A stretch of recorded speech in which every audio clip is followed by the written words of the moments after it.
இன்ஸ்டண்ட்டாக தக்காளி தொக்கு எப்படி செய்யுதுன்னு பார்க்கலாம். ஒரு பெரிய தக்காளி ஒரு 7-8 தக்காளி கட் பண்ணி வச்சுருக்கேன்.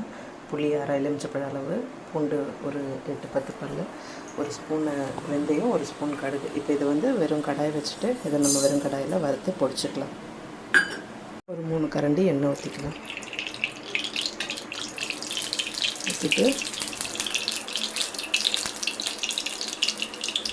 என்ன பண்ணலாம், எண்ணெய் காஞ்சிருச்சுங்களா, பூண்டு போட்டு வதக்கிக்கலாம்.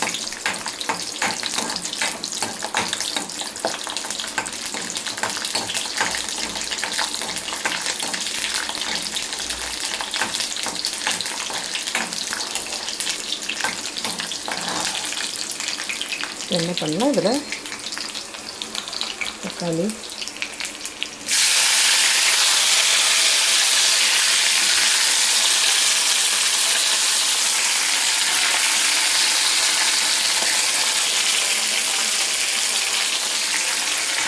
தக்காளியும் புளியும் போட்டுட்டு மூடி போட்டு ஒரு 5 நிமிஷம் இருக்கட்டும். மஞ்சள்தூள் போட்டாச்சு.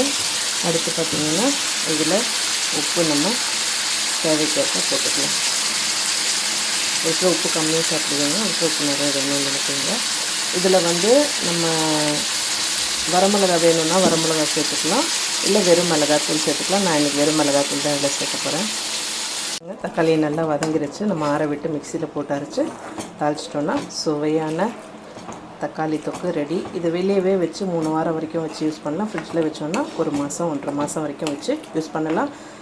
செஞ்சு பார்த்துட்டு எப்படி வந்துச்சுன்னு கமெண்ட் செக்ஷனில் கமெண்ட் பண்ணுங்கள். இந்த மாதிரி நிறைய வீடியோஸ் உங்களுக்கு வேணும் அப்படின்னு நினச்சிங்கன்னா என்னோடய சேனலில் மறக்காமல் சப்ஸ்கிரைப் பண்ணிக்கோங்க. இதை போட்டு நல்லா பொரிச்சிட்டு நல்லெண்ணெய் ஒரு 2-3 ஸ்பூன் விட்டு பெருங்காயத்தூள் போட்டுக்கலாம்.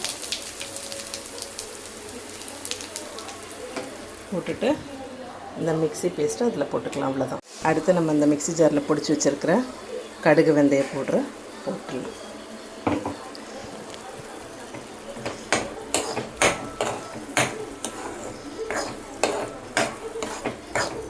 இது இட்லி தோசைக்கு வச்சு சாப்பிட்லாம், சுடு சாதத்துக்கு போட்டு சாப்பிட்லாம். நீங்கள் பசங்களுக்கு சாப்பாடு கட்டி தரணும், லேட்டாக எழுந்திரிச்சிட்டிங்க அப்படின்னா சாதம் செஞ்சு இந்த மாதிரி தக்காளி தொக்கு வச்சு நீங்கள் சாதம் போட்டு கலந்து கொடுத்துனுப்பலாம். பசங்க ரொம்பவே விரும்பி சாப்பிடுவாங்க.